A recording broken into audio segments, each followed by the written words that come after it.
halkan oo ah astaanka tareenka ee Tooting Broadway ee koonfur galbeed magaalada London waxa muddo dhowr sano ah dariiqa ku hoyda hooyo Soomaaliyeed iyo wiil ay dhashay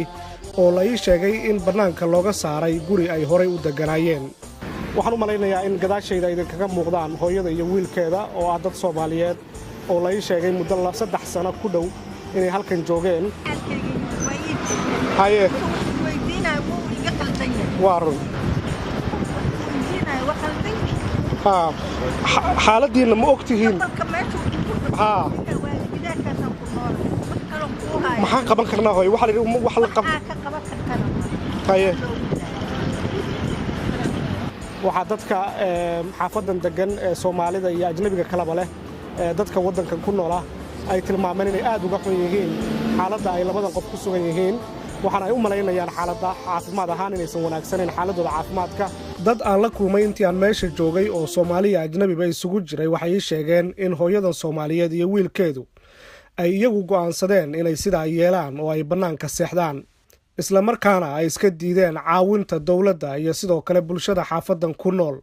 laakiin arrintaasi ma ahan mid jawaab u noqon karta in sabab la'aan uu qof bini aadan ah ku noolaado dariiqa isagoo heli kara guri uu ku noolaan karo marka laga hadlo lama soo koobi karo dhibaatooyinka ay qabaan dad badan oo Soomaali ah oo ay tusaale ku tahay waalidkan hooyadan iyo wiilkeeda gadaasheeda ka muuqda oo muddo dheer oo 3 sano ah dariiqaasi jiifay qabowgaad ogeyd ee wadankan ka dhacay iyo xaalad kasta oo wadankan ay dadku ku nool yihiin ku noolaa halkaas ayaa habeen iyo maalin guri u ah oo hooy u ah wiilka ayaa igu muuqday qof caraysan oo aan ogolayn in lala hadlo waxaana inta badan uu isku dayayay inuu afka qabto hooyada si aysan u hadlin oo aysan u sheegan dhibaatada ay qabto gacan hadlaadi hooyo kan Soomaali waay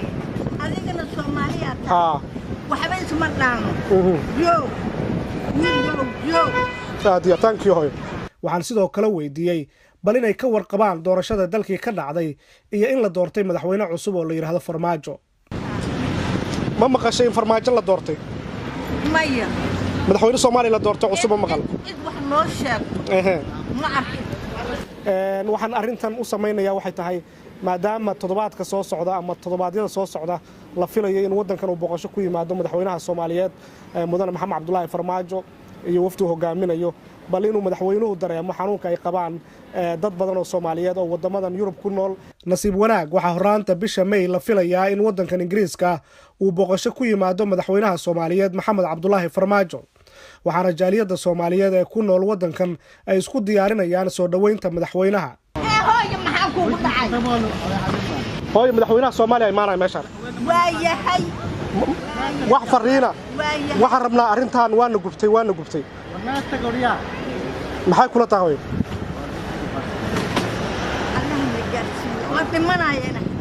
waa run waxaan weydiiyey bal inay hooyadani diyaar u tahay in kale inay u raacdo madaxweynaha Soomaaliya haddii ay dhacdo Soomaaliya ma adeegsan haddii madaxweynuhu yimaado Soomaaliya ma adeegsan wadankaaga ma adeegsan maya qayr wadankeeda waa kaaga jira adiga sidan hooyo waxa waaye su'aashaada waa qulusta ma madaxweynihi ay maanayo ani waxaan u imid kaliya waxa tahay ya madaxweyne ma qusayo Soomaali ma qusaydo please ma xaqiijin karno sababta ku kaliftay inay noloshan adag ku noolaadaan oo ay dariiqa seexdaan gaar ahaan wadankan oo cimilo ahaan roobab ay ka da'aan isla markaana ka mid ah wadamada qabow laakiin waxaan xaqiijin karnaa inaysan helin hiilkii iyo caawintii ka Soomaali ahaan ay nooga baahnaayeen inkasta oo aan safaarad Soomaalidu ku lahayn halkan haddana waxa dareemaysaa in mushkilad weyn oo dawladnimada la'aanteed ah ay dadka Soomaaliyeed dareemayaan waana muhiim in dadka Soomaaliyeed ee halkan ku nool ay helaan ugu yaraan cid matasha marka laga yimaado inay jiraan dad badan oo dhalashada wadankan qaatay oo xuquuq ku leh wadankan haddana sidoo kale waxa xaqiiq ah in aan la inkiri karin inay dadkani asal ahaan Soomaali yihiin mas'uuliyadna ay ka saaran tahay dawladda Soomaaliyeed waxa hubaal ah haddii aan sheegno maanta ama raadino qabiilka hooyadan iyo wiilkeeda ay ka soo jeedaan inay jiri lahaayeen dad badan oo qabiil ahaan uga gubta isla markaana si weyn ugu gurmada mana dhici lahayn in muddada intaa leeg ee dhowrka sano ay dariiqa jiifaan laakiin nasiib darro cid Soomaalinimo wax ugu qabanaysa aad bay u yar tahay ayaan la Xuseen Cabdi ha noolaato London